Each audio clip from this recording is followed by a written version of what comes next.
के या बाहरी व्यक्ति टॉफ़ी देते हैं, आप टॉफ़ी नहीं लेंगे किसी भी हालत में।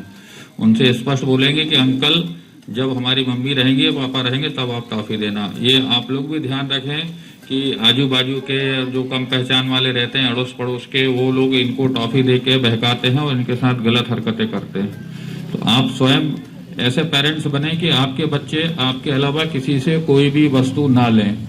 नहीं लें मतलब नहीं लें, इनको आपको ध्यान रखना पड़ेगा। आपकी बच्चियां जब भी बाहर जाती हैं तो कम से कम आप क्रॉस करें, उनसे एक दो बार पूछें कि वो कोचिंग ही गई थी या फ्रेंड्स के यहाँ गई थी या कहीं, क्योंकि अनजाने में कई बार हमारी बच्चियां जो हैं भटक जाती हैं दोस्तों के चक्कर में आके, फ्रेंडशिप के चक्कर में आके, कहीं कॉफ़ी हाउस में बैठेंगी, कहीं पार्क में बैठेंगी। जब हम लोग रेड करते हैं, हमारी कोड रेड टीम रेड करती है, तो पता चलता है कि वो बच्ची कोचिंग के लिए निकली थी कंचनपुर से। कोचिंग कहाँ? धनी की कुटिया में। वो बच्ची हमको कहाँ मिल रही है? भेड़ा घाट में और तिलवारा घाट में।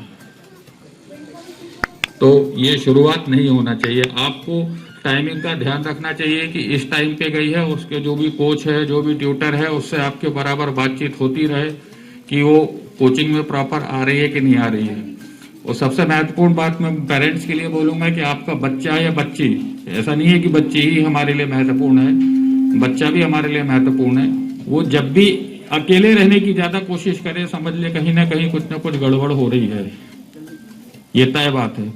फैमिली का साथ व्यक्ति तभी छोड़ता है जब उसको फैमिली में सेटिस्फैक्शन नहीं मिलता, कहीं और सेटिस्फैक्शन चाहे मानसिक हो चाहे आर्थिक हो, जो भी हो, वो मिलने लगता है तो वो फैमिली का साथ छोड़ने लगता है। यदि वो फैमिली के साथ बैठ के बात नहीं कर रहा है, पढ़ाई के नाम पे गोल है या छत पे है या कहीं भी है, मेरा निवेदन है कि आप बड़ी बात हो जाए उसके पहले उसको कंट्रोल करें, उसको वॉच करें, उसका मोबाइल देखें, उसका लैपटॉप देखें। शक करने की मैं नहीं बोल रहा हूँ कि आप शक करें, परंतु ये हमें जागरूकता और वो रखना पड़ेगा कि अलर्टनेस की ये हमारा बच्चा है, बच्ची जो है वो सही लाइन पे जा रहा है कि गलत लाइन पे जा रहा है। इसी प्रकार जब किसी के साथ कोई घटना होती है, चार आदमी बैठ के देखते रहते हैं, बोलते हैं ये सिर्फ पुलिस का काम है। नहीं, पुलिस का काम है, मैं मानता हूँ, सारी पुलिस मानती है, परंतु आपका भी काम है। आज इनके साथ कोई घटना हो रही है और यदि आप खामोश बने बैठे हैं, ठीक है आप खामोश रहें, आप उनसे गुंडों से नहीं लड़ सकते हैं, आप कम से कम इतना कर सकते हैं कि डायल 100 को फोन कर सकते हैं। आज मैं और मदन लाल बिहुनिया के बीच में झगड़ा हो रहा है, मदन लाल बिहुनिया के ऊपर मैं हावी हो रहा हूँ, तो मैं तो ध्यान नहीं दे पा रहा हूँ, मदन लाल बिहुनिया भी ध्यान नहीं दे पा रहा, परंतु जो हमको देखने वाले हैं वो तो हमको अच्छे से वॉच कर रहा है ना। कुछ नहीं कर सकते तो आप कम से कम उस व्यक्ति की मोटरसाइकिल या 4 व्हीलर, उसका नंबर तो आप नोट कर सकते हैं?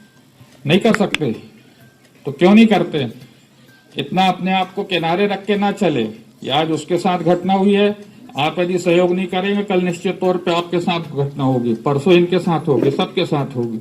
सबको एक दूसरे के लिए जाना ही पड़ेगा।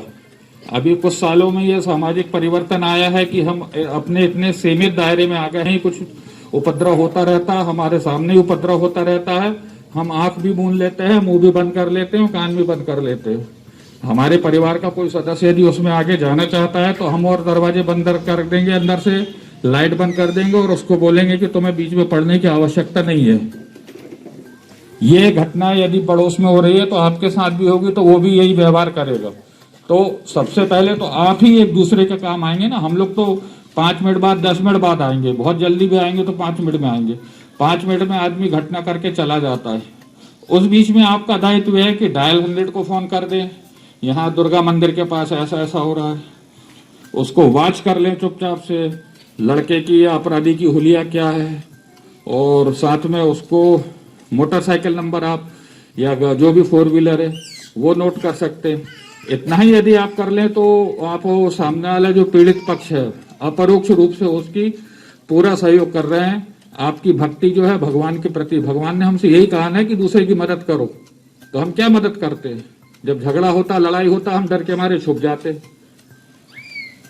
हम लोग आते हैं, बोलते हैं हमने नहीं देखा, सामने खड़े रहते हैं। हमको वीडियोग्राफी जब हम देखते हैं कहीं कैमरे में तो हम देखते हैं कि हाँ ये लोग खड़े थे, परंतु जब हम उन लोगों से पूछते हैं तो बोलते नहीं हमें कुछ नहीं मालूम। हम लोग, अरे आपको कुछ नहीं मालूम, ठीक है, लड़ने वाले, मारने वाले, पिटने वाले, चैन खींचने वाले, उस महिला का पर्स खींचने वाले, उस महिला का पल्लू नहीं जानते आप, ठीक है, परंतु आपने इतना तो देखा ना कि उसकी मोटरसाइकिल किस कलर की थी, नंबर नहीं देखा, मोटरसाइकिल का मैग देख लिया कि हीरो होंडा है कि सुजुकी है, उसका नंबर देख लिया, कुछ ना कुछ तो आप क्लू तत्काल निकालने की कोशिश करें। उस समय आप घबराए ना बिल्कुल, क्योंकि सामने वाला तो उससे आरोपी से लड़ रहा है, वो अपनी जान बचाने की कोशिश कर रहा है, वो महिला अपनी जान बचाने, अपना पर्स बचाने की कोशिश कर रही है, वो महिला अपना पल्लू बचाने की कोशिश कर रही है। उसका दिमाग नहीं चलेगा कि मैं इनके हुलिया नोट कर लूं या इनका मोटरसाइकिल नंबर नोट कर लूं। दिमाग आपको चलाना पड़ेगा जो आसपास तमाशबीन जैसे खड़े रहते हैं। अपेक्षा तो मैं ये करूंगा कि एक बार जोरदार आवाज में आप उसको टाइट होके बोले, तो बहुत डरपोक रहते हैं गुंडे जो रहते हैं ना, बहुत डरपोक रहते हैं। यहाँ भले ही वो जितनी भी तीरंदाजी बताएं कि हाँ पुलिस हमारी क्या कर लेगी ये वो, हमारे सामने थाने में आते हैं तो रोते हुए आते हैं और पूरे टाइम रोते रहते हैं ना। बाहर आके भले ही वो बहुत तीरंदाजी बताते हैं कि हाँ नहीं भैया से हमारी ऐसी है, तो दादा से हमारी ऐसी है, तो टीआई साहब से। हम किसी के हम सिर्फ उसके साथ रहते हैं जो हमारे राष्ट्र के साथ रहता है और राष्ट्र के कानून के साथ रहता है, और सदैव रहेंगे हम। और हम आपसे भी ये अपेक्षा करते हैं कि हम जो एक समाज में रह रहे हैं, तो समाज में रहने का आशा ये है कि एक कोई विपत्ति आई, इससे हटके भी जो घरेलू हिंसा होती है कि शराब पी के कोई यदि कहीं उत्पात कर रहा है, किसी का लड़का उत्पात कर रहा है, किसी का पति उत्पात कर रहा है, ठीक है रात में आप ना बोलें, क्योंकि रात में वो व्यक्ति अपने आप में नहीं है, वो लड़का है। परंतु दूसरे दिन आपके मोहल्ले के 4-6 लोग जाके उस परिवार से बात तो कर सकते हैं कि भाई गंदगी क्यों फैला रहा है तुम्हारा लड़का जो है, या तुम्हारा पति जो है गंदगी क्यों फैला रहा है, क्या कारण है। शराब पी के वो आता है, चौराहे पे गाली बकता है, हमारे बच्चे सुनते हैं, वो गलत सीखते हैं, कल को वो भी शराब पियेंगे, कल को वो भी। थोड़ा सा जागरूक होइए, 1 फॉर ऑल फॉर वन, एक सबके लिए और सबके लिए एक।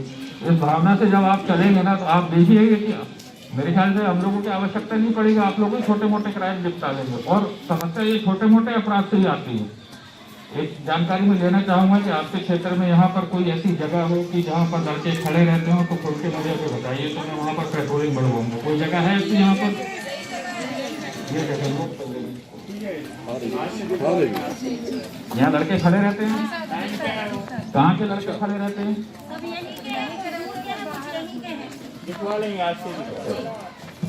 चलो ठीक है, पहुँच के गाड़ी में कैसे बता, क्योंकि टाइम आधा घंटे बचा। क्यों आते हैं वो? एक मौका मिलता है उसमें, देखो पेरेंट्स कितना ख्वाब रखते हैं कि हाँ ये कौन सा गाजर कलर का बोले लहंगा चुन्नी पहनेगी, तो ये बोले ये क्रीम कलर की शेरवानी पहनेंगे। अब वहाँ ना गाजर कलर की शेरवानी है, ना रानी कलर की चूड़ी है, ना चुन्नी है, ना शेरवानी है, चोर जैसे भागे चले जा रहे, छुप रहे हैं इधर से उधर उधर। तो ऐसा नहीं करना है, जो भी करो डंके की चोट पे करो, मम्मी पापा की सहमति से करो। वो सहमत नहीं है, आप उनको अपने विचारों से, अपने कामों से सहमत कराएं। कहना तो बहुत कुछ है, अभी हम लोगों का एक प्रोग्राम हो रहा है, तो मैं क्षमा चाहूंगा, बात करने में आप लोगों के साथ मजा आ रहा है। और मैं कोशिश करूंगा कि जब भी मुझे